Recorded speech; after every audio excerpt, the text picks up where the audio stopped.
اعوذ باللہ من الشیطان الرجیم، بسم اللہ الرحمن الرحیم۔ شب قدر میں یہ نوافل پڑھیں، اس کے پڑھنے والے کو جنت المعلیٰ میں گھر عطا ہوگا، اس کے علاوہ تمام گناہ بھی بخش دیے جائیں گے۔ اس چینل پر شب قدر، جمعۃ الوداع، لیلۃ الجائزہ اور عید کے دن کے حوالے سے نوافل کی، اذکار کی، عبادات اور وظائف کی 40 سے 50 ویڈیوز اپلوڈ ہوں گی۔ آپ اس چینل کو سبسکرائب کر کے ان تمام ویڈیوز کو دیکھ کر ان سے فائدہ اٹھا سکتے ہیں، اور مجھے بھی پھر اپنے دعاؤں میں یاد رکھیے گا۔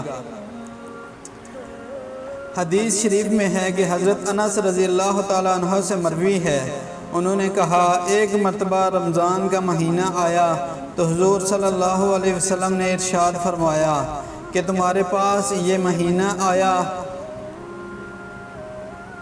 اور اس میں ایک ایسی رات ہے جو 1000 مہینوں سے بہتر ہے۔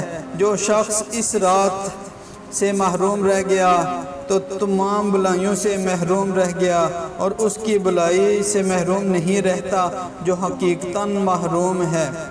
ابن ماجہ شریف میں یہ حدیث ہے، اور اس لیے اس رات میں زیادہ سے زیادہ عبادات کرنی چاہیے۔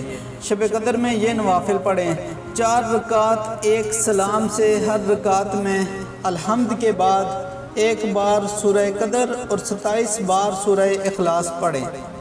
جی دوستو، 4 رکعت پڑھنے ہیں ایک سلام کے ساتھ نفل۔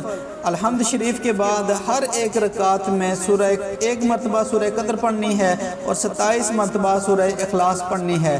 اس کے پڑھنے والے کو جنت المعلیٰ میں گھر عطا ہوگا، اس کے علاوہ تمام گناہ بھی اس کے بخش دیے جائیں گے انشاءاللہ تعالی عز و جل۔ امید ہے دوستو آپ کو یہ ویڈیو پسند آئی ہوگی۔ اس قسم کی اور بھی اچھی ویڈیوز کو دیکھنے کے لیے میرے اس چینل کو سبسکرائب کریں۔ ملتے ہیں اگلی ویڈیو میں، تب تک کے لیے اللہ